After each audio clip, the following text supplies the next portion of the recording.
Assalamualaikum warahmatullahi wabarakatuh. Salam sejahtera, selamat berjumpa kembali dalam channel Rudiansa. Pada kesempatan kali ini saya akan mencoba menyampaikan terkait dengan analisis perekonomian Provinsi Yogyakarta yang berbasis dengan tabel IRIO tahun 2016. Seperti video-video saya sebelumnya telah disampaikan beberapa provinsi di Jawa, Pulau Jawa ya. Pada kesempatan ini saya akan mencoba melihat bagaimana perekonomian Yogyakarta ya berbasis IRIO. Baik.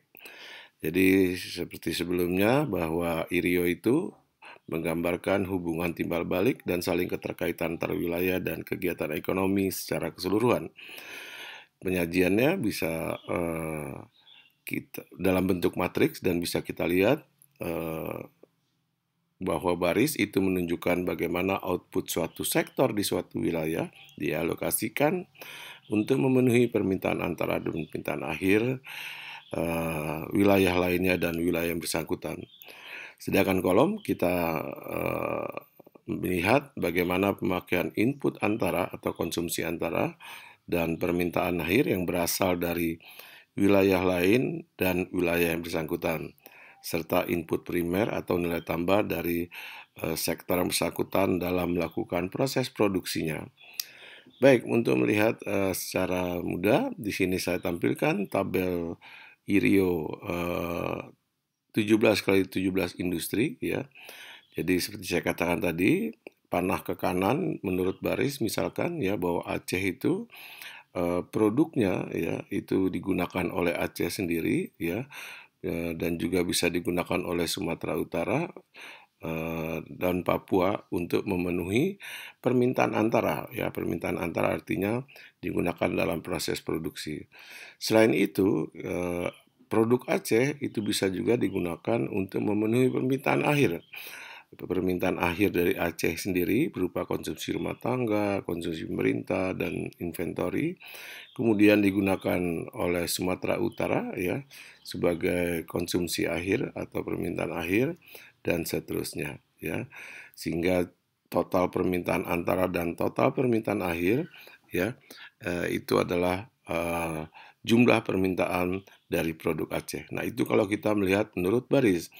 Sedangkan kalau kita melihat menurut kolom, itu artinya kita melihat struktur input dari produk-produk di Aceh ya. Di sini misalkan kolom Aceh dari industri pertama ya, itu menggunakan input dari produk domestik Aceh sendiri, kemudian menggunakan input dari Sumatera Utara ya, dan seterusnya. Itu kalau kita melihat menurut kolom ya. Jadi tabel IRIO ini kita bisa baca menurut baris dan menurut kolom ya. Baik, berikutnya saya akan coba melihat bagaimana peran atau posisi PDRB Provinsi Daerah Istimewa Yogyakarta dalam perekonomian nasional. Jadi di sini kita lihat ya bahwa Daerah Istimewa Yogyakarta menempati urutan ke-22 dari 34 provinsi yang ada di Indonesia dengan kontribusi sebesar 0,88% ya. Jadi berbeda dengan provinsi-provinsi lainnya di Pulau Jawa ya, Daerah Istimewa Yogyakarta memang daerahnya kecil dan PDRB-nya juga kecil ya. Kemudian sekarang kita bagaimana melihat struktur ekonomi ya dari perekonomian Daerah Istimewa Yogyakarta ya. Nah, di sini kita lihat ya yang warna biru ini industri-industri yang memberikan kontribusi cukup besar di atas 7% ya. Seperti yang tertinggi itu adalah industri jasa pendidikan 9,13%. Kemudian industri konstruksi 8,2% ya, perdagangan 7,39%, kemudian penyediaan makan minum restoran 7,27% dan seterusnya. Ini adalah industri-industri yang cukup dominan ya, nilai tambahnya dalam pembentukan PDRB di Daerah Istimewa Yogyakarta. Sedangkan yang warna hijau ini industri yang cukup tidak terlalu besar tapi cukup dominan dalam PDRB, yaitu tanaman pangan, industri makanan minuman, dan real estate ya, berkisar 4-5% ya kontribusinya dalam pembentukan PDRB. Nah, inilah kunci sektor-sektor kunci yang memberikan kontribusi cukup besar dalam pembentukan PDRB Daerah Istimewa Yogyakarta. Baik, sekarang kita akan lihat bagaimana struktur permintaan dan penyediaan supply dan demand di Daerah Istimewa Yogyakarta ya. Jadi pada tahun 2016 ya, bahwa total permintaan di di Yogyakarta itu sebesar 308 triliun ya, di mana permintaan tersebut berasal dari permintaan antara 103 triliun yang warna merah ini, dan permintaan akhir, konsumsi akhir 205 triliun. Kemudian dari total permintaan tersebut dipenuhi dari produk domestik Yogyakarta sendiri sebesar 223 triliun, dari impor luar negeri sebesar 10 triliun, dan dari impor antar provinsi sebesar 75 triliun. Baik, mungkin untuk lebih mudahnya bisa kita lihat menurut tabel berikut ya, dalam persentase ya. Jadi total permintaan produk barang dan jasa di Yogyakarta ya, itu berasal dari produk domestik 72%, impor luar negeri 3% ya, dan impor antar provinsi cukup tinggi ya, hampir seperempat 24% ya. Kemudian struktur permintaannya ya, permintaan antara itu sekitar 33%, dan permintaan akhir, konsumsi akhir ini yang paling besar, hampir 70%, 66,68% ya. Nah, untuk melihat analisis lebih jauh, kita bisa buka tabel IRIO yang lebih rinci ya, bahwa kalau kita ingin melihat produk domestik 72% ini, produk-produk apa saja ya yang digunakan untuk konsumsi rumah tangga, untuk pemerintah, dan seterusnya. Nah, tabel di sini ada tabel dalam bentuk agregat ya. Jadi untuk melihat lebih jauh lagi bisa kita lihat tabel IRIO yang lebih rinci. Berikutnya adalah bagaimana neraca perdagangan ya di Yogyakarta.